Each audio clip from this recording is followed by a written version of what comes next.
Previously on Anything Goes. Hey, have you ever seen those? Just very quick. Have you ever seen those audition, like those porno scenarios where the girl shows up for the audition, you know, and then the guy says, "Hey, but there is no job." You know those audition ones. I've seen women get stopped in the street and say, "Come in the the bus, Republic. come in the, come in the fun bus." I or was devastated when I found out the bang bus wasn't real because I'm like, these whores are so Come dumb. on. I knew it wasn't real. Like, this doesn't happen. The bang bus isn't real. Yes. Hey, stranger, come fuck on film. Everything. Okay. Everything I In learned. Kathleen's life, hearing that the bang bus isn't real is Like, I'm never gonna it's get to like go a on the little bang kid bus. finding out there's no Santa The Claus. bang bus to me is the cash cab to most people. Like, Right. I'm in the bang bus. Oh my God. Well, what if there was a green card attached to the bang bus? Oh, she'd be in that bang bus. I'd be banging in that bang bus Second. for a week. I don't care. And now, let's get to a new exciting show. Good evening, ladies and gentlemen. Are you ready for some laughs? Are you?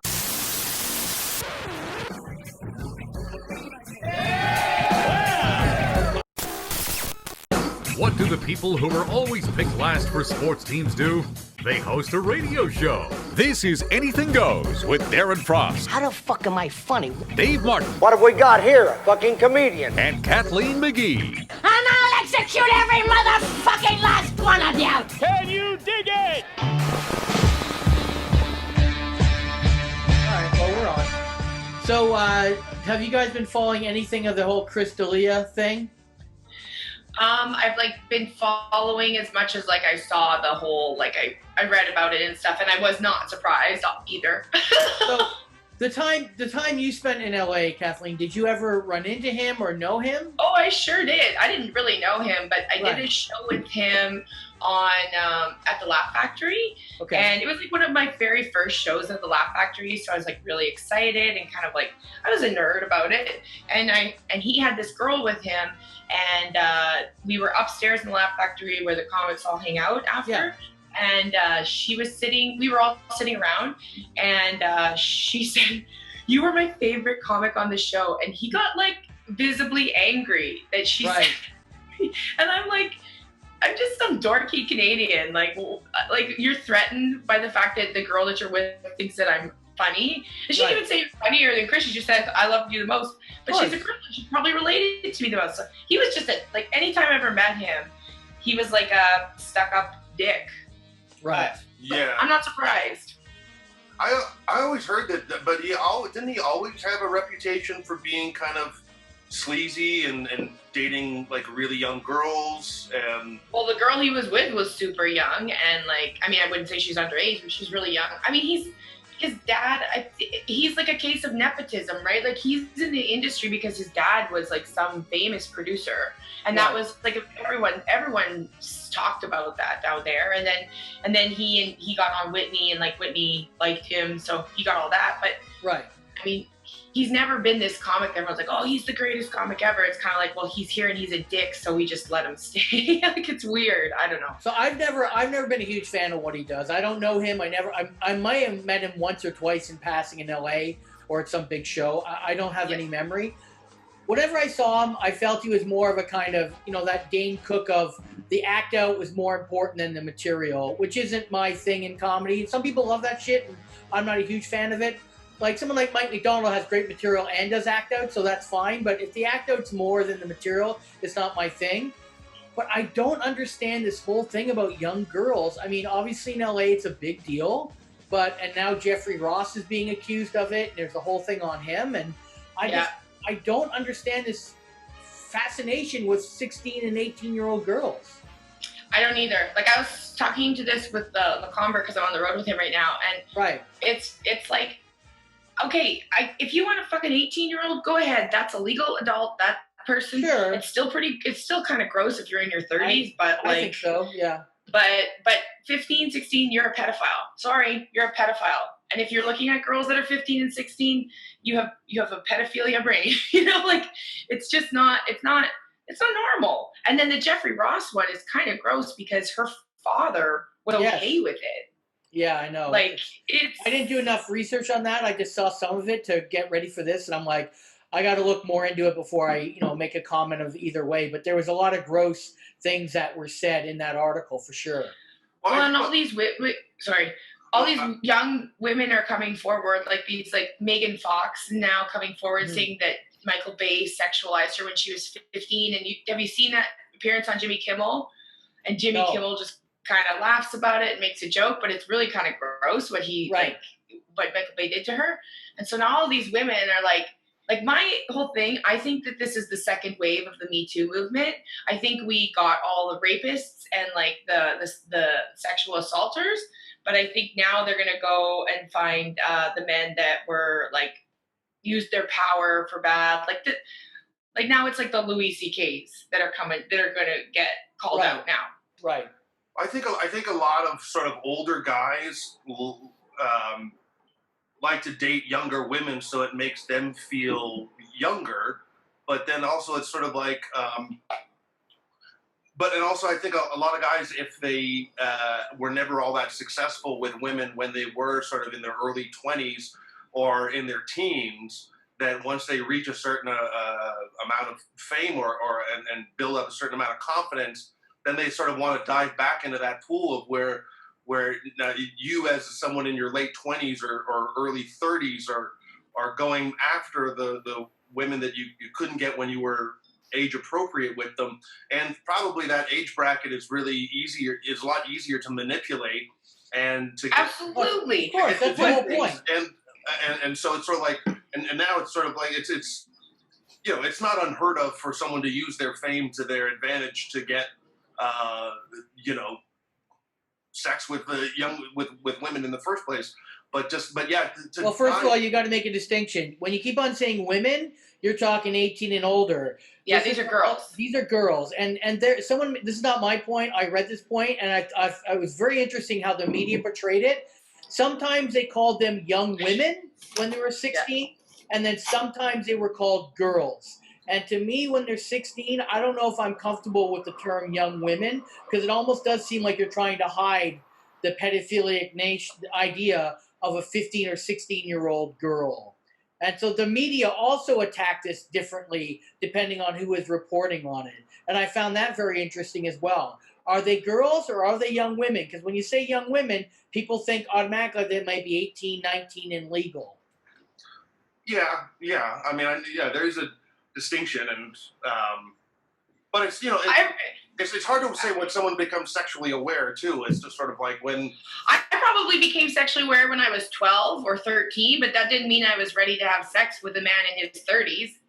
Right. Just because you're sexually aware does not mean that, like, oh yeah, I should be taken advantage by some lonely idiot that can't get a woman his own age. That's what I always think when I see a man in his 30s dating a woman in her late teens or early 20s. I'm always like, oh, the women you're in your age bracket don't want to put up with your bullshit, so you're going to go with someone that doesn't really have much life experience and thinks you're a god because you're a schlubby comedian, but they love comedy and they think that you're a god when really, like,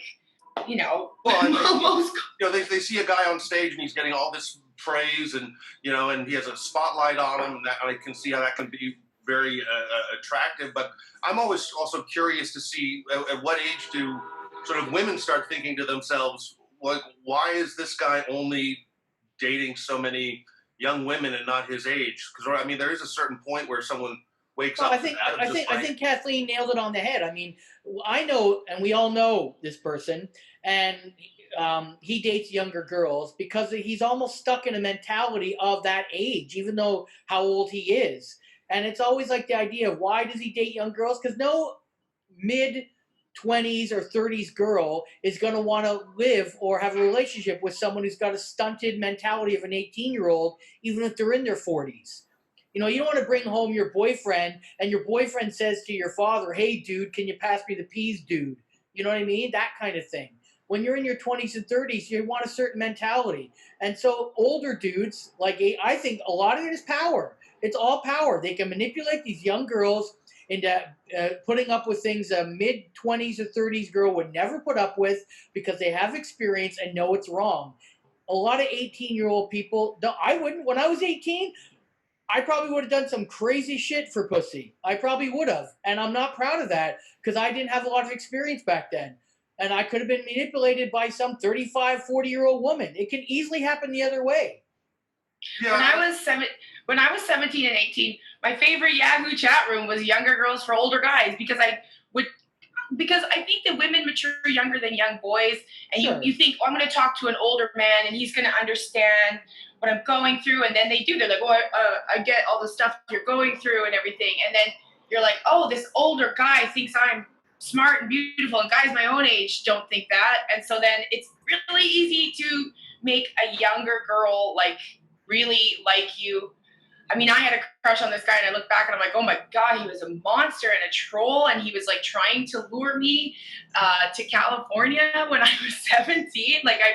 I've all this stuff I've been thinking about after seeing all this stuff, and I'm like, it's so easy with the internet, especially for these guys to just go in and like DM them on Twitter if they like your comment. That's what Chris D'Elia did. He would find these girls that liked him, and then he'd DM them, and he'd be like, he'd groom them to come and have sex with him when he was in their town. So it just makes sense that you can groom them a lot easier with social media because you're not meeting face to face.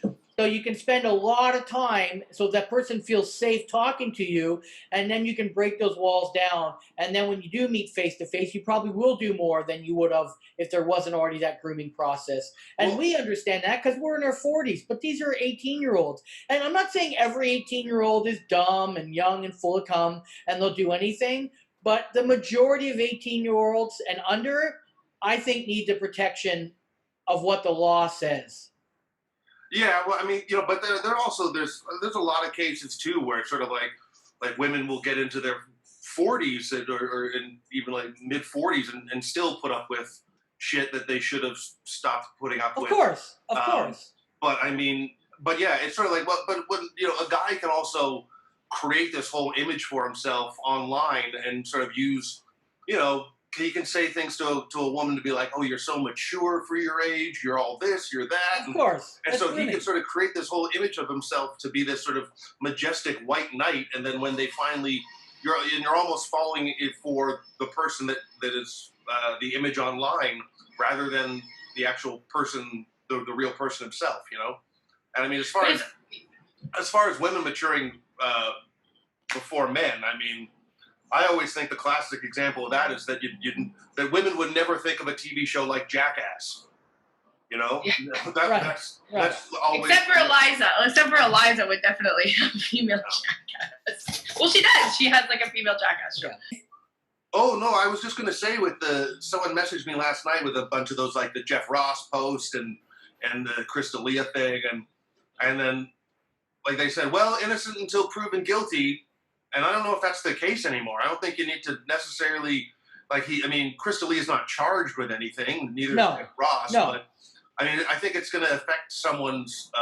But Chris D'Elia will be charged if some of those accusations are true, where he took girls' pictures and used them, their naked pictures, if they were under 18, and showed them to other comics and used them. And if that can be proven, he will be charged. Yeah, he has a reputation of like there was this thing, if you're a female comic, never send Chris D'Elia a naked picture because he'll turn it into a meme and everyone will see it, and like that's I mean, he has that reputation, so I would deny. I said I think I've always heard that he was kind of a sleazy guy in the first place, but also he had a reputation for stealing jokes too. Right. Yeah.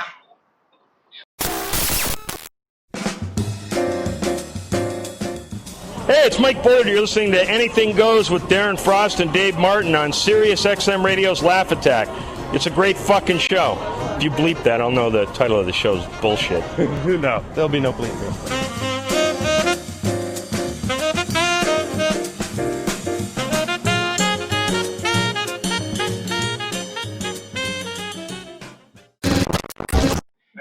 Hey, everybody.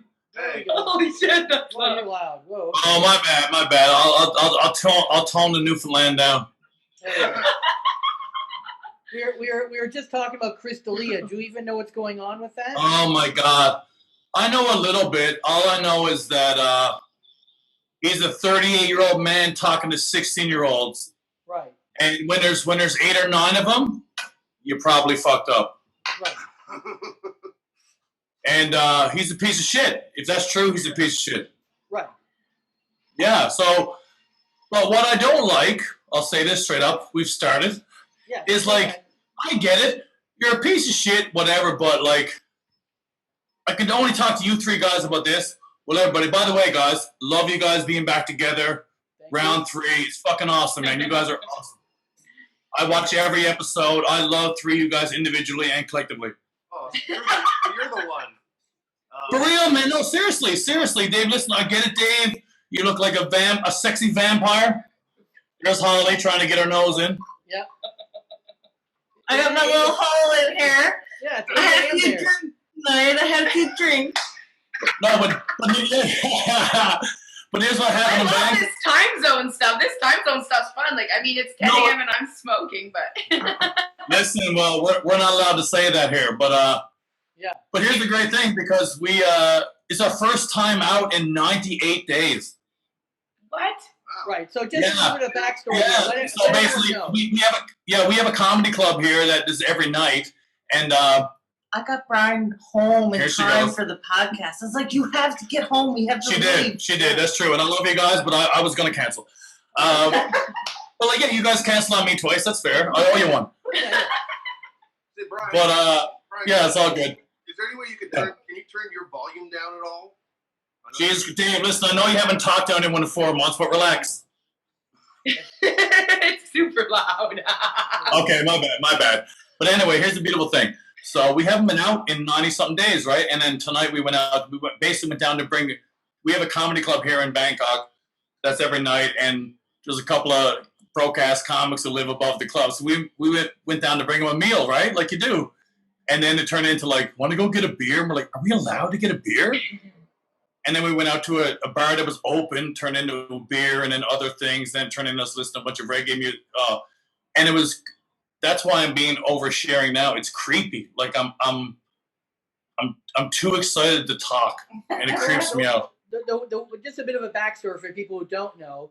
You're originally from Newfoundland, Canada.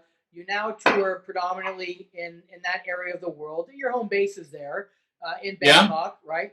Bangkok, yeah. So for us being sheltered in our homes and going shopping and things like that, that's one thing, because we still have our neighbors and our friends that are close if we need to socially distance. But you're in a country, even though you know people, it's not like you're by your family. It's not like you have a lot of friends there that you've known for 20, 30 years. So it's a bit of a different existence for you to be locked in for that many days. Dude, totally. It's like, well, you know, I'm a fucking comic. I don't got any friends. You know what I mean? Like, right. I'm just doing the thing all the time. Yeah, and you're right, dude. It's really, it's fucking weird. Like, me and Holly have been locked down literally for 94 days. We go outside. We went outside 5 or 6 times for vegetables and a few times to bring meals to friends, and that's it. Right. It was so weird. And like, cause like you were saying there, and you're right. Like, I live in Thailand, which is technically a military dictatorship, right? Yeah. So it's like, it's a different level. Like, they have a curfew. It was at 10 p.m. to 4 a.m. for like 3 months. They have different things. Like, it ain't Canada, right? Like, if you fuck up, you fucked up. Right. And plus, I got nervous, man. I was like, I think I did March 11th.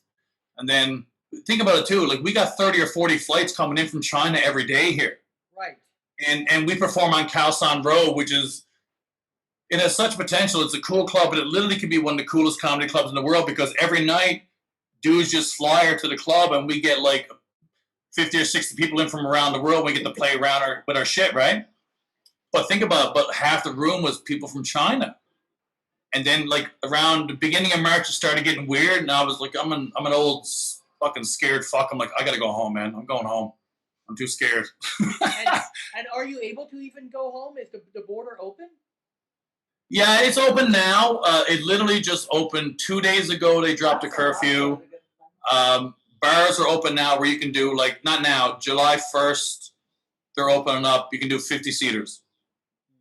Oh, okay. But they're gonna come around. Like, that's the thing. Like, again, it's a military dictatorship. Like, we could be doing a show and all of a sudden military police come in and then shit is shut down. You got to show some ID.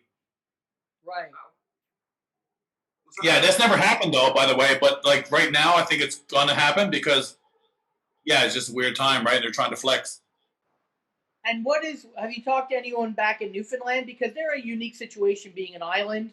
and they shut their border down. It's definitely locked in. It's not like people are going to start swimming to Newfoundland. You know what I mean? No, but it's fucking stupid, Darren. Like, in the beginning, it was a good idea what they did because we're an island. Yeah. And it's like, fair enough. If you want to be smart about it, lock the shit down. But literally, like, a week ago, we had one case. But there's no international travel. Like, I had to apply for a license to get home. Like, we're going to do some kind of a tour this year. But I had to apply. And I'm like, there's one dude. It's like, it's Darren. Just stay in the house, Darren. You know what I mean? Like, fuck off, Darren. Don't be a dickhead. Yeah. But here's what's fucked up. Now it's 0 cases, and it's still the same. Like, there has been something that went to legislature that they're trying to change, but, like, I don't know, man. Like, and Newfoundland, you know how Newfoundland is. Like, Newfoundland, like, let's lynch him. He's outside. Get him. Right. Get Darren. But they keep on saying Darren. zero. Get Darren. Fucking get him. They keep on saying 0 cases, and can you hear me? Yeah, of course, yeah. They keep on saying 0 cases, but then I saw there's a comic in Toronto that got tested, and he has it, and he has no symptoms, but he has like a little bit of the COVID, not a lot, but like that's a little bit. Yeah, like a shooter, little COVID. Like a shooter. Yeah, but like COVID. Yeah, exactly. Just a COVID shot. Full-blown COVID. Yeah, but I mean, in Newfoundland, we just say that Toronto did that to you. Well, but I'm just saying it's not gone away. Like even if it's of course not. No, I know you're right. But at the same time, though, if I go back, like we have to self-isolate for 2 weeks, and like it's really strict, and I love it. I think it's a great idea. I know it's overblown and stuff, but I'm like, man, I don't mind being extra cautious. I'm not trying to fucking kill an old lady. You know what I mean? Right. Well, so, I don't know if you saw this or not, but D.L. Hewley, in the States. On stage, collapses, and now he actually has COVID. He had 0 symptoms. All that happened is he just passed out. He had no change in smell or taste, no fever, nothing, and he's asymptomatic. Yeah, so it's like, how do you know? You can't know. Dude, it's terrifying. Like I'm gonna get the test. I'm gonna pay for it. I don't want to, of course, but I'm just to tell people to leave me the fuck alone. You know what I mean? It's like I got tested. Fuck off. It's already got to be weird because you already look like a foreigner there. Oh, I bet a lot of people automatically may think that you are carrying it into their country. Yeah, and you know how it is, Darren. My own family does it. Like I can't even stay with mom. You know, Brian's coming back from Asia. He got the Wuhan. Like I don't want to deal with any of that bullshit. Right. Fucking idiots. He got the Wuhan. Yeah, fucking idiots. I got to deal with that bullshit. Yeah. I know yesterday I had to celebrate Father's Day in the parking lot of my parents' building. I didn't really get to go upstairs anymore. So did you just wave at them? Yeah. Or did they come down? I just drove by and I threw some shit out the window. Have you seen those vibrators for men? They're like flashlights, but they move. Like you just want they do all the work for you. It's time for you guys to live finally. Kathleen, in Asia, like dudes in Japan are already married to robots. That's happening now. Oh my god. Oh, and why wouldn't they be? Yeah. What's a sex store, like a sex toy store, like in Thailand? It's not really. They don't really. I'm sure they do. I go to they don't really have sex stores, but it's on the street. It'll just be like, here's Thailand, because Thailand is. I love Thailand for that. Like the first time me and Holly came here, we went to a 7-Eleven. And there was a lady behind the counter who looked like me with lipstick and earrings on, right? And, yeah. And like us being from Newfoundland, our stupid faces, we were just like, holy fuck. But in Thailand, no one gives a fuck. It's beautiful. There's actually 3 sexes here, right? You're man, you're woman, or you're somebody who thinks they're woman or man, whatever. But that's legally recognized, right? But I just love that that's a thing. Like, our stupid asses were just like, oh my God. Because if that was a Newfoundland, you'd be like, you got to go to the store and see this fella, man. Right. You know? Yeah, it's fucked up, Kathleen. It's fucked up. It's super fucked up. But that's really cool that it's just accepted there and nobody makes a big deal out of it. It's amazing. Awesome. Yeah, it's awesome because they don't fucking, it's a Buddhist country. They don't give a fuck. They're on to other lives. They're not putting up with our bullshit. Well, I'm sure if it's been like that since birth. You know, if it's like that accepting since like the moment that you're born, and there's no hoops you have to jump through to explain something to some kid of just like. But dude, think about it too. If you were a real Buddhist, like a proper Buddhist, where you believe in the afterlife, you believe in other lives. So like, we just think it's just such a finality to our shit, right? Like, oh my God. They think like, I die, oh fuck, I'm a butterfly now. Shit happens, right? Yeah. Like in Thailand, you'll see like there's a lot of car accidents here and a lot of weird shit. You'll see dead bodies sometimes, and people take selfies with the bodies all the time. It's so fucking weird. But ghosts are a real big thing in Thailand. So they're trying to take a picture of ghosts. Right. When I'm a ghost, I want to go to Thailand.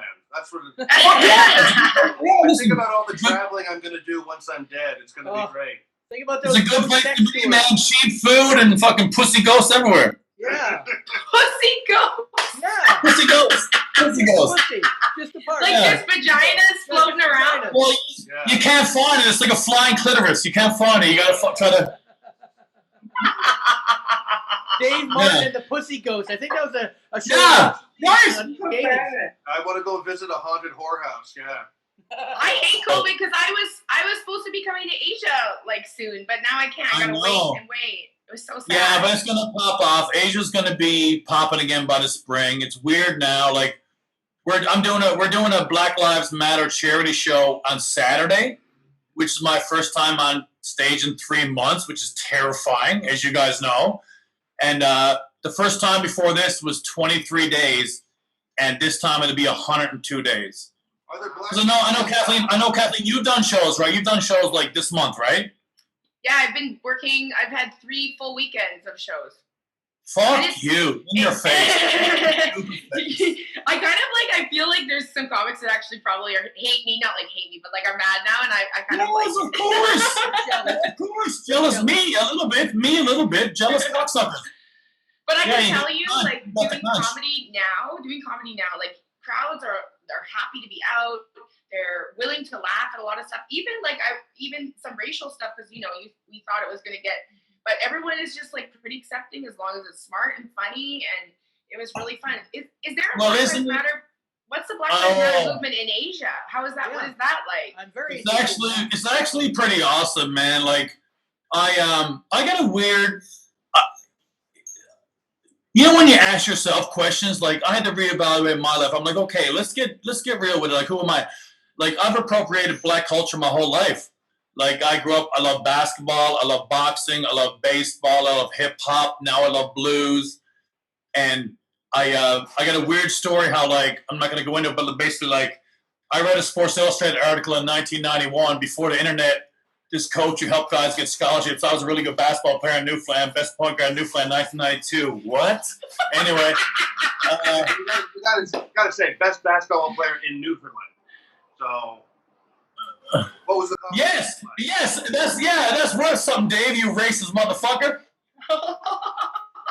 No, but anyway, the point is, I called this. Racist right now. He doesn't like that. The point is, I called this coach. I ended up going down Detroit and going from like stupid Mount Pearl, Newfoundland, homogeneous Mount Pearl, Newfoundland, to like inner city Detroit, where like I watched kids throw guns up to the second floor and kids caught them because they didn't want to go through the metal detectors. They're hanging out the bathroom window, and of course you know what I mean, like, and I became like a big fly on the wall of systemic racism. Like I saw it, and like I have a lot of black friends. I'm not that guy that goes, oh, I got a black friend. I have a lot of black friends. I just do.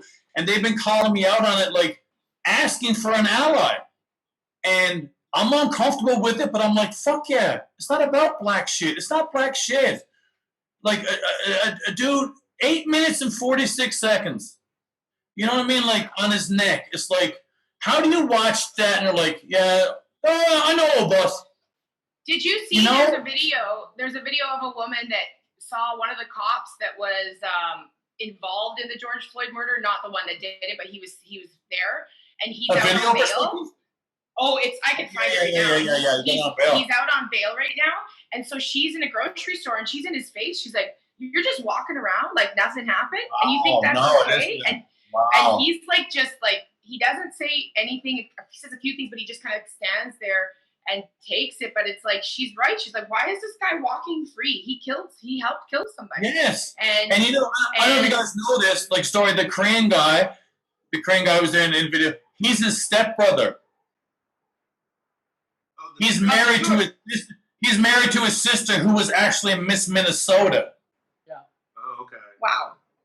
Yeah, there's a lot of shit going on. Yeah, there's a lot of shit going on. Well, one thing I always tell people about, because I'm obviously a white person in North America, but I went to Japan for 2 weeks in the late 90s, early 2000s, and I went off on my own, not for sex reasons, Dave, like Thailand. But reasons. I went to Kyoto by myself. Oh shit! Shit happened. No, it's a shit happened. Shit got broke. Okay. So, anyways, I went to Kyoto on my own, and I was the only white person for miles, like hundreds of thousands of people stopping, staring, treating me different. I was a visible minority for the first time in my life. Right. It was awkward as fuck. And I said, I would never want to live here for that exact reason.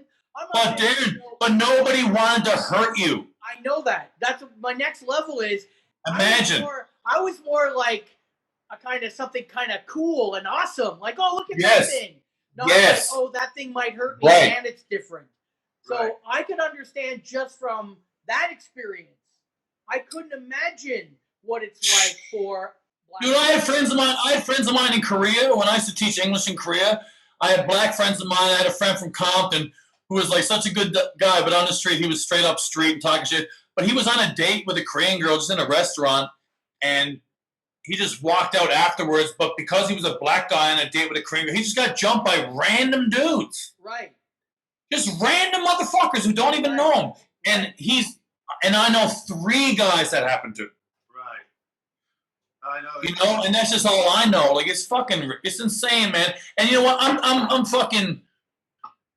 I don't understand.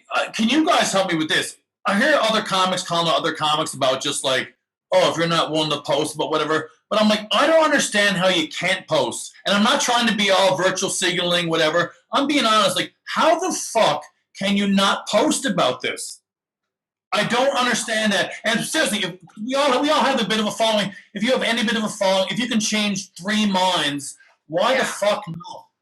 That's why I think it's important for us to post white people that have followings, because I'm sure I have some followers that have some really horrible point of views because they like blowjob jokes.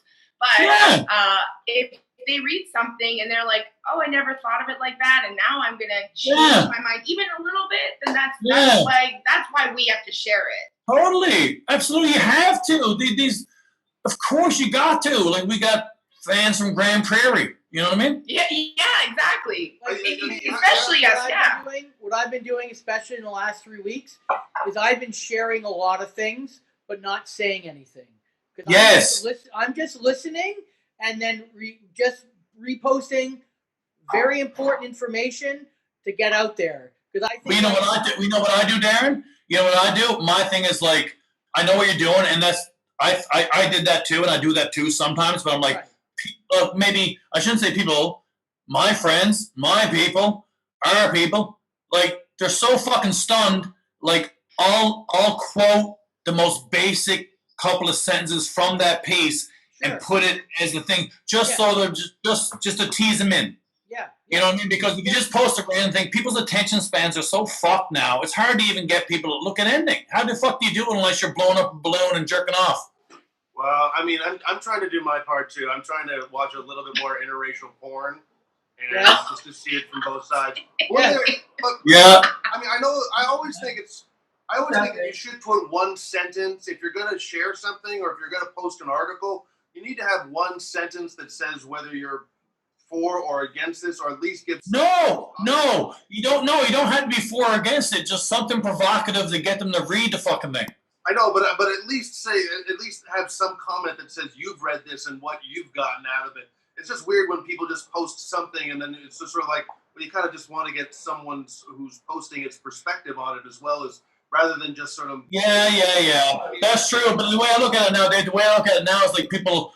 There's no more conversations. It's word fights. So you've already took a stance, so they come in hard. Right. I know that. Well, you also have to be careful when you're just. You also have to be careful when you're just sharing stuff that you're crediting the person that actually made it, because that's the thing right now. In like I follow this one account on Instagram, and it's an account for Black women, and they put a post that it's like, if you're a white woman and you're stealing something from a black woman and not giving her credit, that is awful. That is just as bad as being. Well, you're not stealing from anybody. Don't steal. Yeah. But like the whole thing of like, you know, there's black artists and white influencers are just sharing their art and not credit. Yeah. I don't know. I find it's just such a fine line to walk because, you know, if you want to, you know, as a white person, you want to speak out and say something, but then you're also worried about being told to sit down with your white sister. No, fuck that, Dave. No, fuck that, man. Honestly, listen. Let me say this. I'm actually really passionate about this. Like, I've gotten dozens and dozens. I've got maybe 200 messages, honestly, to be honest, in a couple of months about me, people trying to, basically, the dudes from Alberta in expensive sunglasses and cheap gold chains trying to put me in my place. You know what I mean? Right. Guys with jet skis as their profile pic. Those fucking cunts. And I'm like, listen, dude, like, telling me to be Canadian, like, fucking talk about truth, all that, or just like, fuck you, like, what do you think, you're black? I'm like, dude, you're so stupid, it's even hard to talk to you. You're so fucking stupid. Like, I'm trying to be a nice guy here. And that's what's flipped in me, that switch. I'm that guy, and it is uncomfortable as a white guy. It's really uncomfortable as a white guy to be pro-black right now, whatever that means. But you know what? Fuck that. If I'm being honest, let's be honest. Like, it doesn't matter. Pro-black, pro-brown, pro-whatever. Pro being a good person. Fuck off. Fuck off. Yeah. Stop being a dickhead. But it should be uncomfortable. Like, you can't just say, "Oh, they're not going to like it." Well, if a black person comes at you and tells you to shut up, it's kind of like, you know, they have every right to. Like, you can't be like, "Oh, poor me, I just posted, I was just trying to help, and now they're hurting my feelings." It's like, they have more than every right to be angry. You're prepared for a certain amount of backlash if you're going to be posting something that might be controversial and stuff like that. Fuck the backlash. What is backlash? Like, look what Joey Diaz is doing right now. He don't give a fuck. Yeah. And that's the way to be. Come at me, motherfuckers. I dare you. But I think that's a whole other thing that's like a really weird thing right now. And my main thing with the Joey Diaz thing is as soon as a woman comes forward and says he did it to me and other ones, then we're gonna have a problem. And my other problem with that is that in the story he says it just really grossed me out. And I'm a Joey Diaz fan. I agree. No, just listen to me. So he said that he did it when he was hosting a show in the Belly Room. And if you know the history of the Belly Room was created so that women could get on stage easier and not have to go through men to get on stage. And so when I heard him say that he did that to get women on stage in the Belly Room, whether it actually happened or not, it's horrible. It's horrible. Because I was just like, that's not your room. No. And it's not the room. It's not the room, but then it's like, okay, but then let's be honest. If we're being ourselves, we're being real, we're being ourselves. It's like, okay, that is fucked up. That's definitely fucked up. But it's like Joey Diaz, like he said, he basically tweeted back, I think, like, you didn't like that story, cock sniffers? Here's this story. And it was a story about him fucking a one-legged woman, right? But then it's like, okay, like, there has to be, and I'm not trying to justify it, it's bullshit, it's crazy, but like, if you're a 29-year-old lady, let's say, and you go suck a guy's dick in the green room to get home, like, there has to be some kind of accountability for you as well. Like, in that situation, like, Joey's definitely, of course, there's the patriarchy and the craziness and the bullshit, but like, this is fucked up to say, and I'm not saying I believe this, but I'm saying, if you're funny enough, you don't gotta go up in the room and suck his dick. But this is a different thing.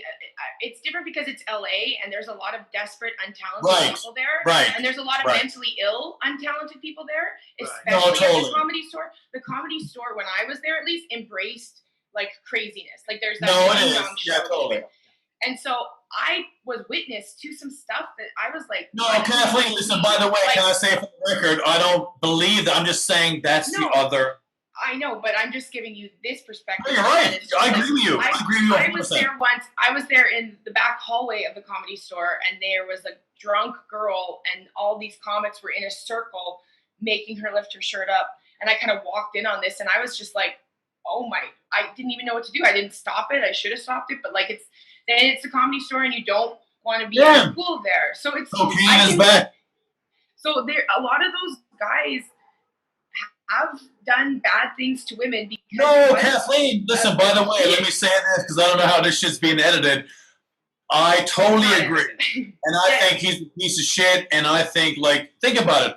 There's no reason for a 38-year-old person to talk to a 16-year-old unless you're their teacher.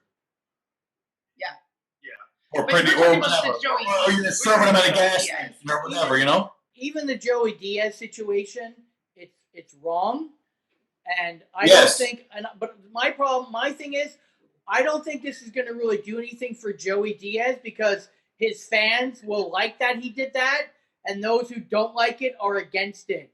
And he's been playing that game of, I'm just playing to my base, and they're going to stick around by one-upping with the one-legged story. And I don't think anyone's going to be like, oh, that's just the whole idea of, oh, that's just Joey. He's crazy. Those days are done. Yes. Those days and they should be. And they should be. I 100%. And they should be. I sometimes get lumped into these kinds of comics because I'm an edgy, dirty comic. Sure. A lot of their actions that they do off stage. Yes. The influence of drugs and alcohol, I do not condone. I don't like. I've never. To my knowledge. But Darren, you know how it is. It's not the edgy comics. It's the guys who fake nice and got fake laughs. They're the fucking creeps. Sure. But at the same you know what I mean? They all have done shitty things. And now I think they're all just gonna play to their base, and that's either gonna make them or break them. And that's just the way it is. And no, fuck that. Chris D'Elia deserves to be shut down for real. If that's true, he deserves to be shut down for sure, of course. But you know what? If it's true, and if it doesn't, but also I think in some. You know, I think in some areas it doesn't really matter if it is true. I mean, people will just believe the first thing. No, dude, it matters. It definitely matters if it's true. It definitely matters if it's true. No, it matters if it's true. But I just think in the in the court of context of it all, the court of public opinion, you can already. Yeah, that's true for sure. And also, I think I don't know. It's just the show business is a weird thing that has, like we've said before, there's no HR department. There's no department of what you should do. Right. And it is a sort of a business where people will do anything to make it. So but listen, Dave, we do it. 3 of us do it. 4 of us do it. Like, we know dirtbags we haven't reported yet. Sure. Oh, you guys, I've said this before. When they're all like shocked about Louis C.K. jerking off in front of women. I'm like, if I told you how many comics have done that or have whipped their dick out in front of me, I'd break a lot of your hearts for your heroes, right? And a lot of female comics have stories about this.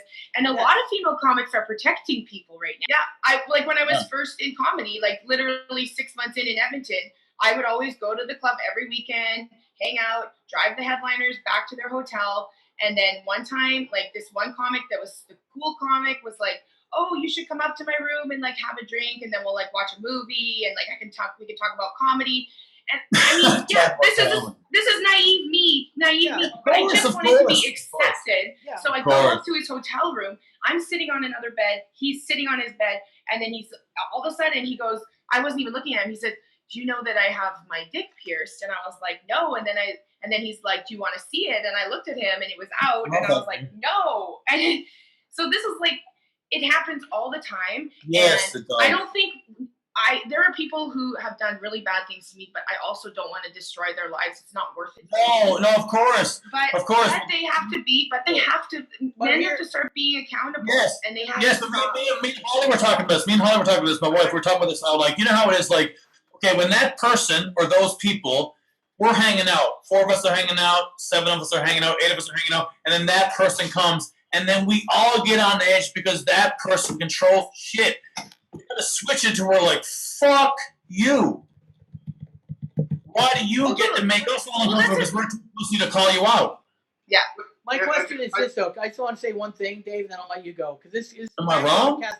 No. But by the way, I've been drinking. Yes. But Kathleen, that story, of course, is horrible. But what would you like to happen to that person that did that? Because you're the victim in that situation. I have my own answer. You have yours. I'd like to know what you think would make you whole with that person. If that person apologized, or do you think there's no point because that person's not a good person? And you don't have to tell me who it is. I'd like to know because you went through it. I just think that, like, I honestly just think that, like, I just want them to not do that to other women. Right. Like, it's not like he didn't assault me, he didn't rape me, but it made me really, and it made me like a little bit, and I'm such a young comic at that point. Like, I could have been like, I don't want to be in this business, but I was dumb and I loved comedy and I stayed. But I think, sorry, I'm fruit fly. But I think that, I mean, they probably don't, maybe they don't even know or remember it, but I don't, I've forgotten it. That's the fuck up part. But I wouldn't expect an apology, you do but remember it. You do remember it, and it did affect you. And they may, I'm not justifying, they might have been drunk or high and have no memory of doing that. And no, they weren't either of those things. Okay, then that's fine. But I'm just saying, that wouldn't have been an excuse anyways, because you're still the victim. Yeah. A lot of comedy gets off on, I was drunk or high, and it was after a show, and we did some fucked up things. And I just don't like those crutches always being used in our business. Totally. I've had my problem with the drunk defense is I've had alcohol used against me in order to get me. I had a guy that, and this is comedy again, he asked me at the beginning of the night to hook up with him, and I was like, no, I'm not attracted to you. I don't like you like that. And he continued to bring me doubles and got me blackout drunk. And I ended up hooking up with him. And I was so angry in the morning that I did that. And I'm like, well, I shouldn't have been drinking that much. But I'm like, he shouldn't have been buying me he wasn't even buying them. That's the worst part. He should have been bringing me those drinks. Like, he should have left me alone when I said no, but he didn't. And that's the problem is, like, he didn't rape me. I had sex with him, but I didn't want to. Right. So this is the thing. And the guys are like, well, there's a gray area. If the gray area does not exist anymore, if she says no, leave her the fuck alone. Right. Well, that's why swingers clubs are smart. Dave, you want to say right? Well, I wanted to say something a while back, but but it's, I mean, yeah, sort of like Whitney Cummings' response to the whole Chris D'Elia thing. I mean, the last line she just sort of said that for the most part, that a lot of guys should step up and know what they're doing is wrong and should stop doing it. I think a lot of the Joey Diaz thing, it's just sort of like, I mean, he loves to exaggerate. He loves to make shit up. I mean, I wouldn't put everything that he says to, that's being. Of course not. Yeah, he's Mark Twain. People were getting mad at Joe Rogan because he laughed at it. It was another one of those weird cases where people seem to be just as mad at Joe Rogan for laughing at Joe. No, but actually, I think personally, I am too. I think the laughter is the tell. Right, but I mean, it's sort of like, but I mean, we've all sort of had that moment of awkward laughing when someone says something so outrageous you can't believe it. No, but Dave, if someone said to you, if me and you and Darren were hanging out and Darren was like, I didn't let these girls do a fucking shitty open mic set unless they suck my dick, we wouldn't be like, ha, ha, ha, clap, clap, clap. No. We you know what I mean? That's a tell. Like, even though they're famous and they're egotistical and all that, but there's more to that shit. I don't know if you guys saw this. I just watched this a couple hours ago. It's fascinating. So one of these fucking, what do they call them now? Heroes, who went back and looked at old footage and shit. They got footage of, he's on, I think it's called Fighter and the Kid. It's like Brian Callen and Brendan, the fucking big guy. Yes. And they talk about, I can't remember what they're talking about, but some guy trying to troll underage chicks online. Yeah. And then they said he's on Snapchat. And then D'Elia was like really interested in, like, he goes, I thought Snapchat disappeared after like an hour. And he goes, no, he can take screenshots. And D'Elia's 40 years old. Yeah. He's not, but is that to me, even though we were led into it, it's very interesting video. Yeah. I think the thing with Joe Rogan is Joe Rogan represents the boys' club of comedy. He really does. Of course. Because he supports men. I don't know too many women that he really champions. Like, if you're an alpha male, he's going to have you on his podcast and stuff. He doesn't have women on very often. There's some really talented women in LA that never get their due that should. And I think that's the thing that makes it worse, is because he represents the alpha male that really is, like, I hate the word trigger, but it's a trigger to some women. Totally. Assaulted, and them giggling and laughing about making girls blow someone to get spots. No, it's horrible. It's horrible. Piss off a lot of women. Of course, it's horrible. I'm not saying it's horrible. No, listen, all you gotta do is become a lesbian scientist, and Joe will have you on. Yeah, exactly. But no, that's the thing. We got about 2 or 3 more minutes before we got to wrap it up. So if there's anything else anyone wants to add before we roll out. Listen, I just love talking to you guys. This is the first time I've engaged. That's why I'm loud and fucking yappy. I haven't talked to anyone in 102 days besides my wife and a couple of sad comics.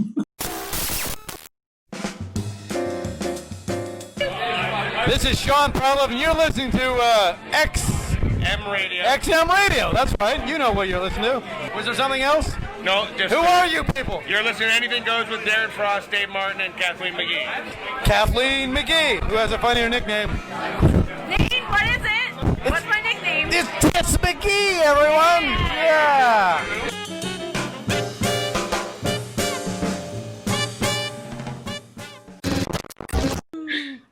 I didn't get to tell my white privilege story. Oh, you poor white man. It's